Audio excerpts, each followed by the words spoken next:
Hello বন্ধুরা, প্রত্যেক দিনের মতো আজকেরও আমি ফের চলে এসেছি আমার রান্নাঘরে। আমি শুভ্রা। আজকের রান্না লেবুর পাতা ধনের পাতা দিয়ে মাংস রান্না। মাংস রান্নার জন্য এনেছি 3টে পেঁয়াজ, একটা আলু কেটে নিয়েছি। আচ্ছা, আদা বাটা, রসুন বাটা, লঙ্কা বাটা, জিরের গুঁড়ো, হলুদ, নুন, টক দই। আচ্ছা, ধনে পাতা বাটবো, আমি বেটে নেবো, এটা মানে ধুয়ে রেডি করে নিয়েছি। আচ্ছা, লাস্টে লেবুর পাতাগুলো দেব। এবারে আমি গ্যাসটা অন করব। হ্যাঁ, গ্যাসটা অন করে কড়াটা গরম করে নিয়েছি। এবারে একটু তেল দিয়ে দেবো।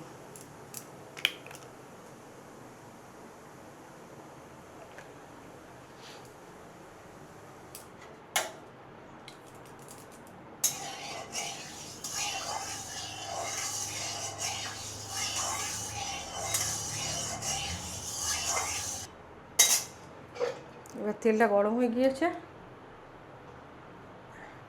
একটাই আলু চারফালি করে নিয়েছি, এটাকে ভেজে নেব। এবার পেঁয়াজটা কুচিয়ে নেব।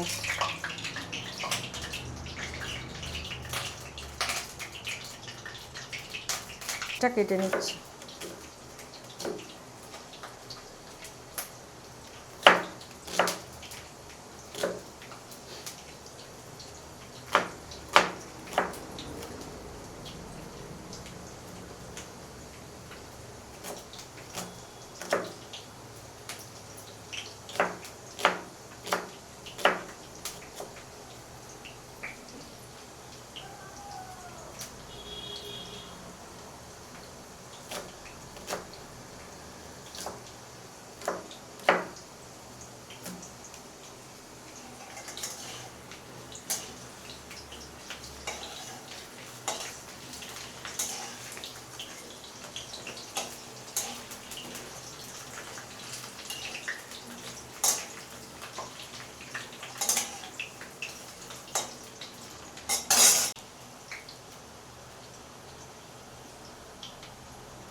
পেঁয়াজটা কাটা হয়ে গিয়েছে, আলুটাও ভাজা হয়ে গেছে।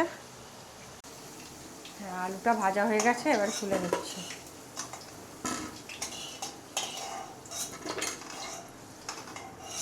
এবারে পেঁয়াজগুলো দেবো।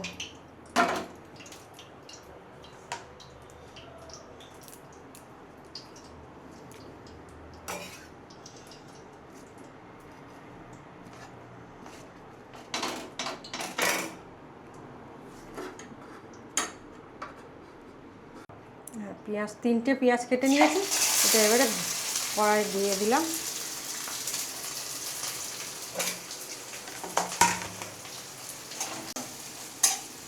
হ্যাঁ, এবারে রসুনটা দেবো, লঙ্কা বাটাটা দেবো। আমরা লঙ্কা অল্প খাই, তাই অল্প অল্প করে দিলাম, 2-3টে লঙ্কার পেস্ট।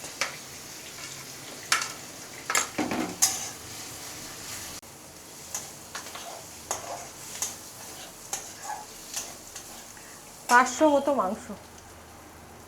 এবারে মাংসটা দিয়ে দেবো এতে। পেঁয়াজ রসুন লঙ্কাটা মোটামুটি ভাজা হয়ে গেছে, এবার আমি দেবো এতে মাংস। মুরগির মাংস 500। আচ্ছা, এবার এতে একটু নুন,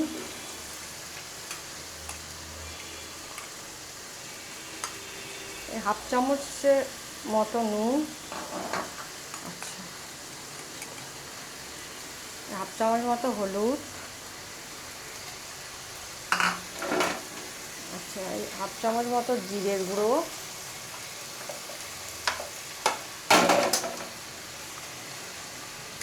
এই 1 চামচ 2 চামচ আদা বাটা। এটাকে এবার নাড়ব, এটা খানিকক্ষণ কষতে হবে।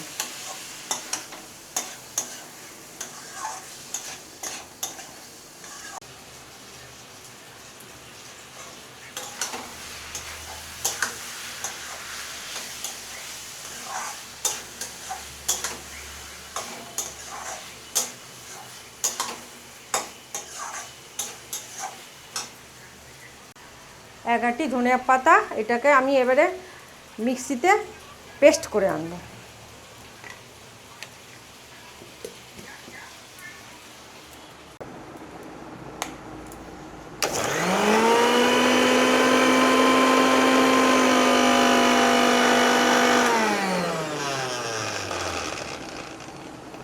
হ্যাঁ, এবার ধনে পাতাটা বাটা হয়ে গিয়েছে, দেখুন।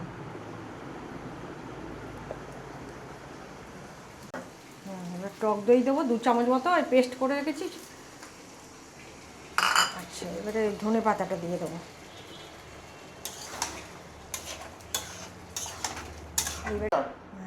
এবার আলুটা দিয়ে দেবো।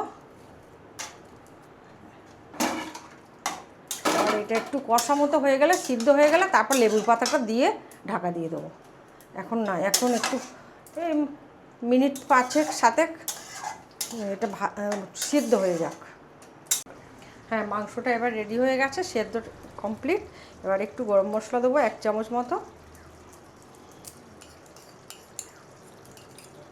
আচ্ছা, এবারে লেবুর পাতাগুলো ধুয়ে রেখেছিলাম সব এবারে এর মধ্যে দিয়ে ঢাকা দিয়ে দেবো 5 মিনিট।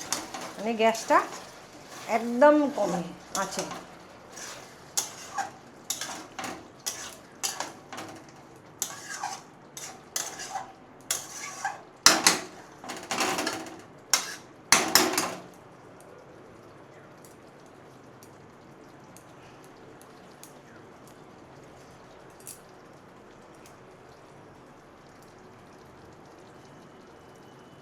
ব্যাস, এটা এবার 5 মিনিট ঢাকা দিয়ে রাখবো।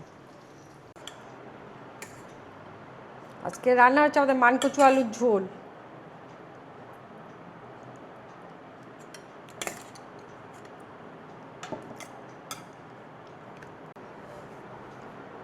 আজকে লেবু পাতা আর ধনের পাতা দিয়ে চিকেন রান্না হয়েছে, সেইটা আমার ছেলেকে খেতে দিয়েছি। ছেলে এবার খেয়ে বলবে কেমন হয়েছে। কচু দিয়ে মাছের ঝোল হয়েছে, আর লেবু পাতা আর ধনে পাতা দিয়ে মাংস। ছেলে খেয়ে বলুক কেমন হয়েছে।